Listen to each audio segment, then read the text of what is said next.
कोशिश कर लो कि आपका जो क्लास अब मिस ना हो, कोई भी क्लास मिस ना हो, खास तौर पे साइंस सब्जेक्ट की, फिजिक्स की, केमिस्ट्री की, मैथ की, ठीक है, बायो वगैरह की क्लास तो हरगिज नहीं मिस होनी चाहिए।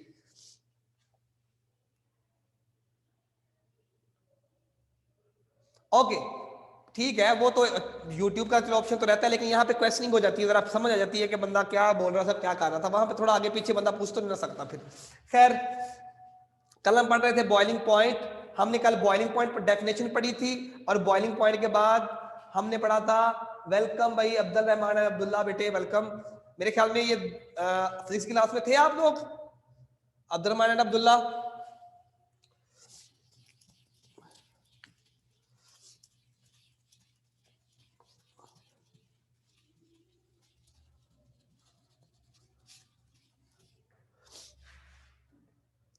अच्छा भाई,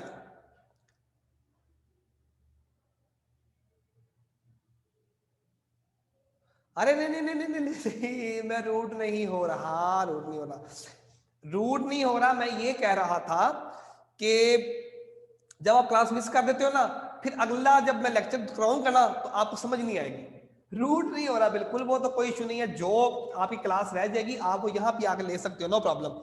कोई जिस बच्चे का भी इशू हो वो हमारे साथ डिस्कस कर सकता है, नो प्रॉब्लम। इसका क्या इसलिए रहा हूँ क्लास ना छोड़ने का, कि फिर आगे उस लेक्चर के अगले दिन समझ नहीं आएगी। ठीक है, बिल्कुल भी रूड नहीं हूं, आपको लग रहा है मैं रूड हूं, क्या हो गया? ऐसे तो ऐसा कुछ नहीं है। Okay okay okay, no problem. अच्छा, हमने कल पढ़ा था बॉइलिंग पॉइंट, और हमने ये पढ़ा था कि बॉइलिंग पॉइंट की एक्सप्लेनेशन क्या थी। तो डेफिनेशन थी कि जब हमारे पास जो वेपर प्रेशर है सिस्टम का, वो इक्वल आ जाता है एक्सटर्नल प्रेशर के, बाहर वाले प्रेशर के, एक्सटर्नल प्रेशर और एटमॉस्फेरिक प्रेशर, उसको बोल देते हैं हम क्या? Boiling point. अब बॉइलिंग पॉइंट किन किन पॉइंट के ऊपर अफेक्ट करता है, हमें इसके फैक्टर पढ़ने हैं, और ये जब क्वेश्चन खत्म हो जाएगा। मैंने कहा एक डायग्राम भी बनवाई थी, मैं दोबारा नहीं बनवाऊंगा, सिर्फ आज मैं बताता हूँ थोड़ा सा। Boiling point, chemistry,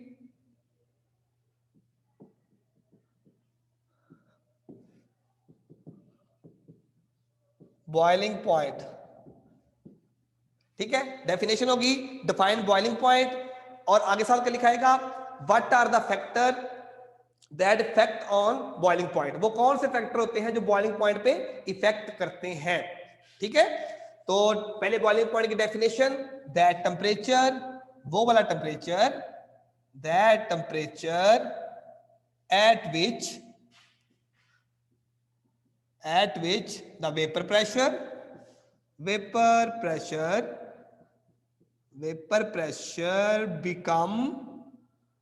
become equal to the atmospheric pressure और एक्सटर्नल प्रेशर। एक ही चीज के दो नाम है, एटमोस्फेरिक प्रेशर, एक्सटर्नल, इजी लिख लो, external pressure, external pressure is called boiling point. ठीक है, ये मैं फैक्ट बनाता हूं, ये हमारे पास कोई लिक्विड था, इसको मैंने हीट करना शुरू किया, जैसे ही हीट किया यहां से वेपर जो थे वो ऊपर गए।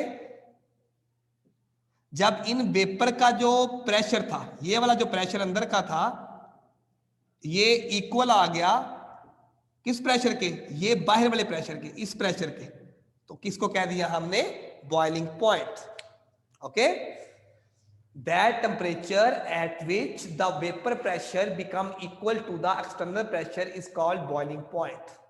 यहां तक कल हमने किया था, ओके था। और इसमें एक्सप्लेनेशन थी, एक्सप्लेनेशन में आप सिर्फ ये लिखोगे कि जब हम किसी चीज का टेम्परेचर इंक्रीज करना शुरू कर देते हैं तो उस पे सबसे ज्यादा फैक्टर किस चीज पे होता है? उन मॉलिक्यूल्स की काइनेटिक एनर्जी में। जब आप किसी भी चीज का टेम्परेचर इंक्रीज करते हो तो जो मॉलिक्यूल्स हैं उनकी काइनेटिक एनर्जी क्या कर जाती है? इंक्रीज कर जाती है। जितनी काइनेटिक एनर्जी ज्यादा इंक्रीज करेगी उतना क्या होगा? इवेपोरेशन का रेट ज्यादा हो जाएगा, और हम देखेंगे कि वो चीज क्या करना शुरू कर देगी? बॉयल करना शुरू हो जाएगी। हमने कल 3 पॉइंट पढ़े थे, number 1 is ether, number 2 is alcohol, और नंबर 3 इज वाटर। सबसे कम जो बॉइलिंग पॉइंट था वो ईथर का था। ईथर जल्दी बॉयल हो जाता है क्योंकि उसमें जो इंटरमोलिकुलर फोर्सेस होती हैं वीक होती हैं, थोड़ा टेम्परेचर देने से वो क्या करता है? कन्वर्ट हो जाता है गैस में। फिर आगे हमारे पास अल्कोहल उसमें थोड़ी सी उससे ज्यादा होती हैं, फिर आगे हमारे पास वाटर उसमें सबसे स्ट्रॉन्ग होती हैं। तो हमने इस तरह का ग्राफ बनाया था, शायद याद हो, ऐसे था, फिर ऐसे था, यहां से था, यहां से ऐसे था, फिर यहां से ऐसे, यहां ईथर था, यहां अल्कोहल था, यहां वाटर था। ठीक है, ये 34 डिग्री सेंटीग्रेड, ये 78 डिग्री सेंटीग्रेड और ये 100 डिग्री सेंटीग्रेड। इस तरह का एक हमारे ग्राफ भी था। और देख लेना किस किस में था, यहाँ पे हमारे पास टेम्परेचर होगा और यहाँ पे जो पॉइंट हमारे पास इंटरमोलिकुलर फोर्स जो भी होगा। ठीक है, इनमें ये एक हमने ग्राफ बना लिया था। ओके, यहां तक कोई इशू। अब हमने आज करने हैं इसके फैक्टर, कि कौन से ऐसे फैक्टर हैं जो बॉइलिंग पॉइंट के ऊपर इफेक्ट करते हैं। ठीक है, तो अगर आप इस क्वेश्चन को दोबारा रिपीट करो, अपना दिमाग थोड़ा सा पीछे लेके जाओ, तो हमने, हाँ क्वेश्चन था सर ईथर क्या होता है। बेटे ईथर भी जिस तरह पेट्रोल होता है ना, सेम इसी तरह का होता है। ये मोस्टली हम यूज करते हैं ड्राई क्लीनिंग के लिए। जब ड्राई क्लीनिंग इस चीज की हो रही होती है तो मोस्टली वहां पे ये चीज यूज होती है। ठीक है, अच्छा हमारे पास फैक्टर जो थे एवेपोरेशन के, वो क्या क्या थे? टेम्परेचर था, इंटरमोलिकुलर फोर्स थी, सरफेस एरिया था। फिर हमने पढ़ा वेपर प्रेशर। वेपर प्रेशर में हमने पढ़ा nature of liquid, size of molecules, ठीक है, और इंटरमोलिकुलर फोर्सेस, टेम्परेचर। तो आप एक पॉइंट देखो तो सारों के अंदर एक चीज कॉमन आ रही है, क्या? Temperature, intermolecular forces and size of molecule या nature of liquids.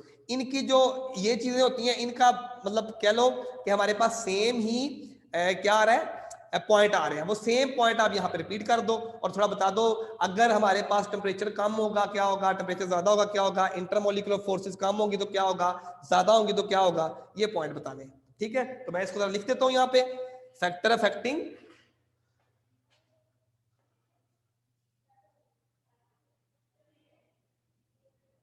Thank you यार, आ गए। अच्छा, हमारे पास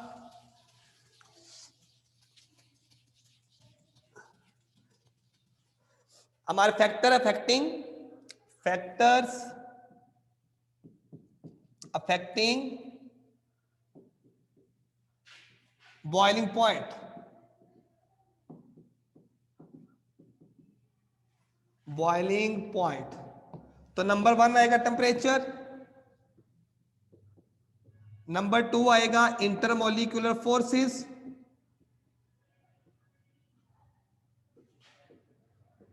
और नंबर 3 आ जाएगा नेचर ऑफ लिक्विड। ठीक है, ये 3 पॉइंट है, ये 3 वो फैक्टर है जो हमारे पास क्या करते हैं, जो इफेक्ट होते हैं हमारे बॉइलिंग पॉइंट के ऊपर।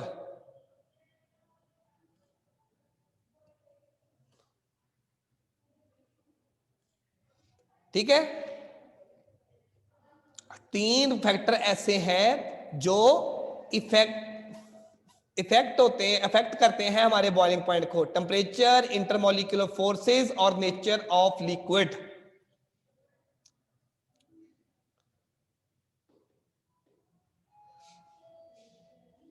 ओके, ये 3 पॉइंट के नाम याद हो गए। अब इन नामों के आगे लिखना है। देखो इसमें जो मेन पॉइंट है वो इंटरमोलिकुलर फोर्सेस ही है। टेम्परेचर तो इतना क्या करेगा, आपको पता है, टेम्परेचर आप किसी भी चीज का जितना ज्यादा करते जाओगे, ठीक है, उसका बॉइलिंग पॉइंट उतना ही तेज होता जाएगा, बढ़ता जाएगा, जल्दी जल्दी चीजें क्या करती जाएंगी, बढ़ती जाएगी। ठीक है, अच्छा असल पॉइंट है इसमें इंटरमोलिकुलर फोर्सेस, जो मेन पॉइंट है। इंटरमोलिकुलर फोर्सेस जितनी स्ट्रांग होगी, इंटरमोलिकुलर फोर्सेस जितनी स्ट्रांग होगी, उतना ही आपका बॉइलिंग पॉइंट ज्यादा होगा। क्यों? अगर आपके पास चीजें क्या है, बहुत, हाँ एक्सटर्नल प्रेशर भी है, ठीक है, अगर हमारे पास टेम्परेचर की जगह एक्सटर्नल प्रेशर कर देना, अगर हमारे पास इंटरमोलिकुलर फोर्सेस स्ट्रांग है, मतलब ये चीजें इस तरह जुड़ी हुई हैं, तो हमें ज्यादा हीट करनी पड़ेगी इनको क्या करने के लिए, छिड़वाने के लिए। जब आप ज्यादा हीट करोगे इनको छिड़वाने के लिए, तो क्या होगा, उससे आपका जो बॉइलिंग पॉइंट होगा वो क्या करेगा, इंक्रीज कर देगा। ओके, हमारे पास जब इंटरमोलिकुलर फोर्सेस स्ट्रांग होंगी तो क्या होगा, इंटरमोलिकुलर फोर्सेस स्ट्रांग होने से जो टेम्परेचर हमारा बॉइलिंग पॉइंट है वो इंक्रीज करेगा। क्यों? क्योंकि जब इंटरमोलिकुलर फोर्स स्ट्रॉन्ग होगी तो मॉलिक्यूल आपस में ज्यादा फोर्सेस से जुड़े होंगे।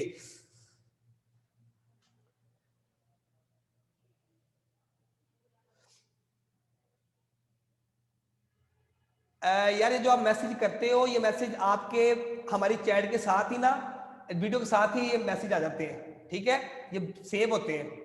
इसलिए कोशिश किया करें कि अच्छे मैसेज भेजो बजाय इसके कि इस तरह की बोंगियां मारने के। Okay boys. अच्छा, एक्सटर्नल प्रेशर भी है, ठीक है जी। नेचर ऑफ लिक्विड के बाद आप एक्सटर्नल प्रेशर भी लिख दो।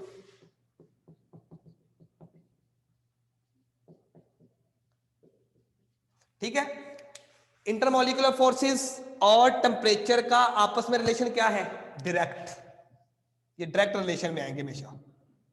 डायरेक्ट रिलेशन का मतलब ये होता है कि अगर हमारा इंटरमोलिकुलर फोर्सेस इंक्रीज होंगी, ज्यादा होंगी यहां पे, तो टेम्परेचर भी, उसका जो बॉइलिंग पॉइंट है वो भी ज्यादा होगा। देखो अपने पास से आप पॉइंट कर सकते हो कि इंटरमोलिकुलर फोर्सेस जितनी स्ट्रॉन्ग होती जाती हैं उतना क्या होता है, आपका जो बॉइलिंग पॉइंट है वो भी इंक्रीज करता जाता है। उसकी वजह क्या है? उसकी वजह ये है कि मॉलिक्यूल की फोर्स ऑफ अट्रैक्शन क्या होती है, जब इंक्रीज होती है तो उसको तोड़ने के लिए ज्यादा फोर्स लगानी पड़ती है। ओके,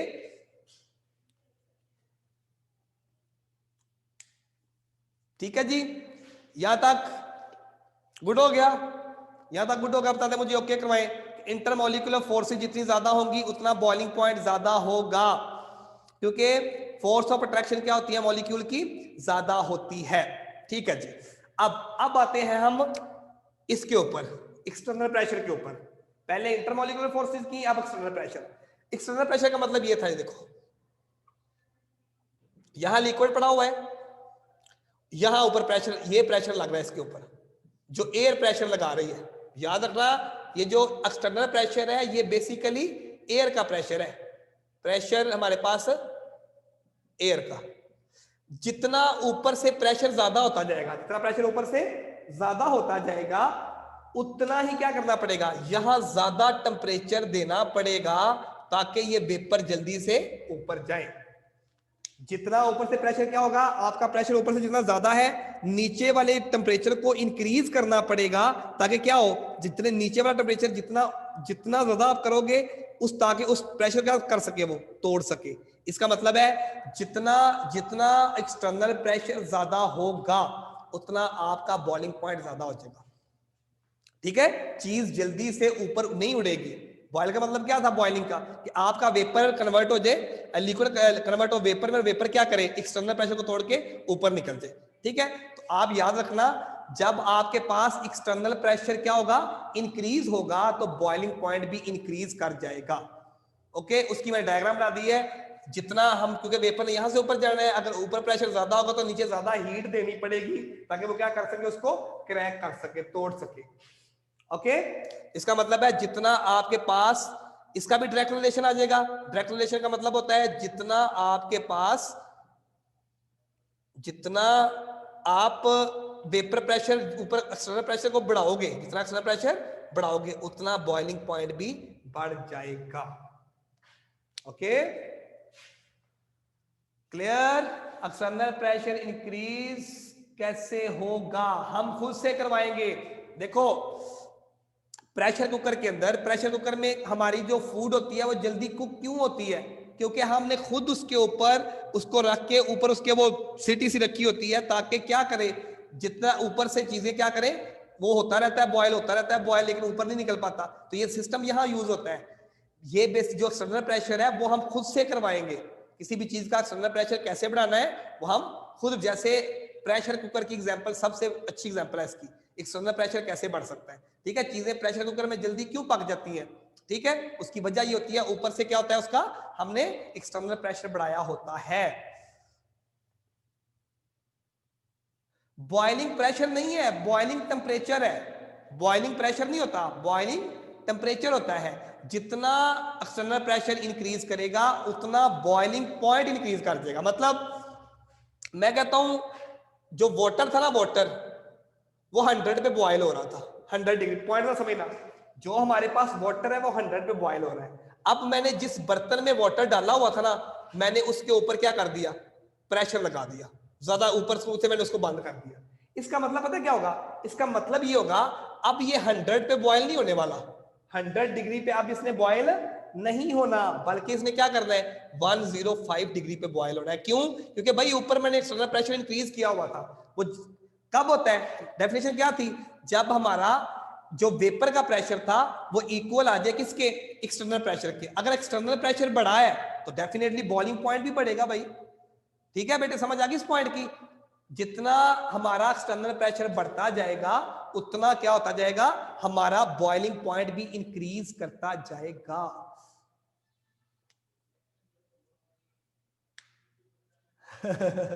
ठीक है, और मैं ओके जी, okay, thank you so much.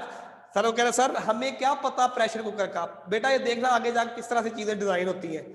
अभी आप पढ़ रहे हो चीजें, ये चीजें देखना कैसे काम आएगी आगे। जितना आपके पास एक्सटर्नल प्रेशर इंक्रीज करता जाता है उतना आपके पास बॉइलिंग पॉइंट भी इंक्रीज करता जाता है। ये पॉइंट्स भूलना नहीं है, दोनों में डायरेक्ट रिलेशन है। अब आ गई nature of liquid. Nature of liquid से क्या होगा, मैं कहता हूं मेरे पास वाटर है और मेरे पास अल्कोहल है या पेट्रोल है, तो मुझे बताओ किसका बॉइलिंग पॉइंट ज्यादा होगा।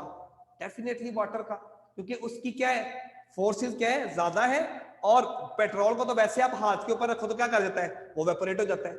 ठीक है, तो आप याद रखना जितनी नेचर ऑफ लिक्विड में जिन मॉलिक्यूल, या कह लो पोलर और non polar, non polar molecule, non polar molecule का जो बॉइलिंग पॉइंट होगा कम होगा, बॉइलिंग पॉइंट क्या होगा, डिक्रीज होगा। लेकिन पोलर मॉलिक्यूल का बॉइलिंग पॉइंट क्या करेगा, इंक्रीज करेगा। यहां पे पोलर और नॉन पोलर बता देना आप। नेचर ऑफ लिक्विड्स में आप पोलर एंड नॉन पोलर को ले लेना। निबिहा बेटे कहां से समझ नहीं आ रही, क्यों, कौन सा पॉइंट आपको क्लियर नहीं हो रहा, मुझे बताइएगा जरा। इंटरमोलिकुलर फोर्सेस मैंने पढ़ाई है, एक्सटर्नल प्रेशर पढ़ाया है, और अभी मैं नेचर ऑफ लिक्विड पढ़ा रहा हूं। इंटरमोलिकुलर फोर्सेस के अंदर जितनी स्ट्रॉन्ग फोर्सेस होंगी उतना बॉइलिंग पॉइंट ज्यादा होगा, जितनी फोर्सेस कम होगी उतना बॉइलिंग पॉइंट कम होगा। सिंपल। इसका पिछले से के साथ तुलना तल्लक इसको करो, बस ये अभी एक क्लियर। अब देखो एक्सटर्नल प्रेशर, एक्सटर्नल प्रेशर में, एक्सटर्नल प्रेशर के अंदर हम देख रहे हैं जितना बाहर वाला प्रेशर इंक्रीज कर रहा है, जितना बाहर वाला प्रेशर इंक्रीज कर रहा है हमारा बॉइलिंग पॉइंट भी उतना इंक्रीज कर देगा। सिंपल, ये कोई इतना इसमें लॉजिक है ही नहीं है। जितना ऊपर वाला प्रेशर ज्यादा होगा उतना नीचे से ज्यादा हीट करनी पड़ेगी मॉलिक्यूल को इवेपोरेट होने के लिए, बस। और नेचर ऑफ लिक्विड में क्या होगा, जिन मॉलिक्यूल की, जो हमारे पास नॉन पोलर मॉलिक्यूल है, नॉन पोलर मॉलिक्यूल में फोर्स ऑफ अट्रैक्शन वीक होती है, तो उनका बॉइलिंग पॉइंट कम होगा, वो जल्दी इवेपोरेट हो जाएंगे।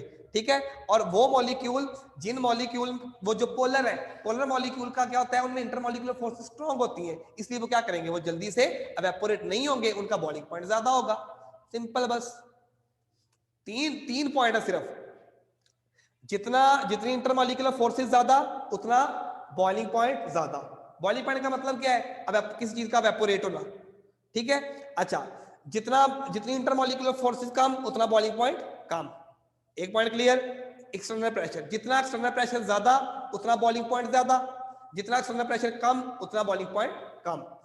Nature of liquid, non polar molecule का बॉइलिंग पॉइंट कम, पोलर मॉलिक्यूल का बॉइलिंग पॉइंट ज्यादा। क्यों? क्योंकि पोलर मॉलिक्यूल में अट्रैक्शन ज्यादा होती है, नॉन पोलर मॉलिक्यूल में अट्रैक्शन कम होती है। ये क्वेश्चन था सारा।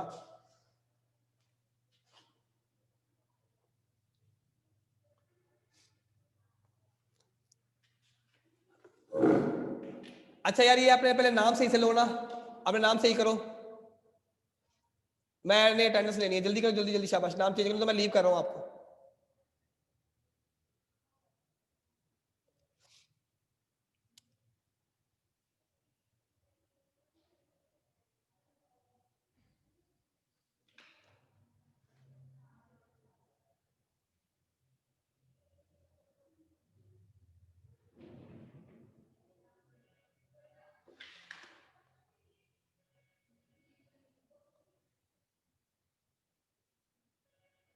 ओके, यहां तक बेटे क्लियर सबका?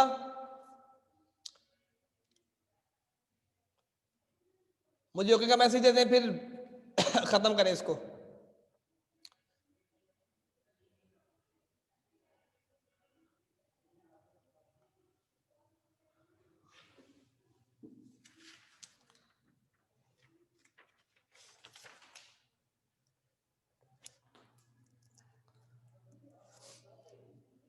अच्छा जी, इसके रिलेटेड किसी का अगर क्वेश्चन है तो पूछ लो।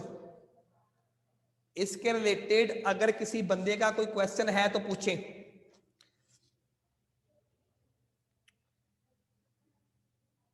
मनाहिल है, ओके, फालिहा है,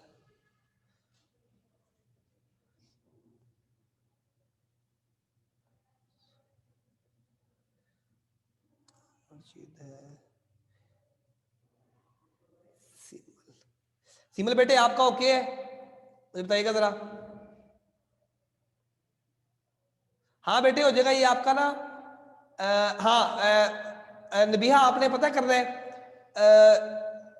इसमें तो मैंने शुरू शुरू में बताया 2-3 लाइनें, शुरू वाली 3 लाइनें लिख के एक्सप्लेनेशन की, फिर आपने वो डायग्राम ला देनी है जो साथ बनी हुई है, बस इतना।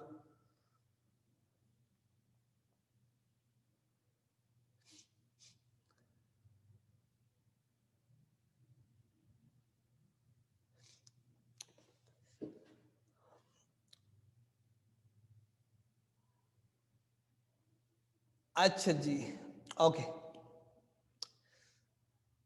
मिनाहिल भी है और कौन है, सिम्बल और नूर बाबर। इफ्रा, इफ्रा है, इफ्रा है, ओके। नूर बाबर भी है, और खजीना, खजीना पहले लेक्चर में थी अभी नहीं है, ओके। इसरा भी नहीं है, अलीजा, अलीज, नूर बाबर, ओके। बॉयज में यार ये सैम, सैम कौन है, सैम जी एक्स, मोहम्मद अली है।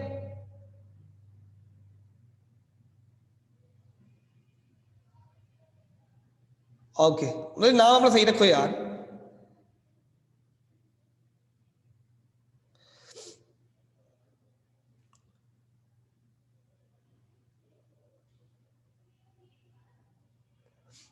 अब्दुल्ला एंड वो दोनों हैं, उसके बाद आरिस भी है, ओके।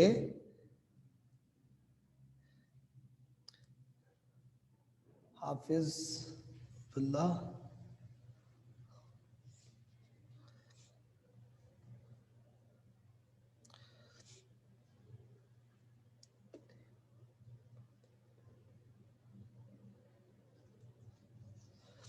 अच्छा जी,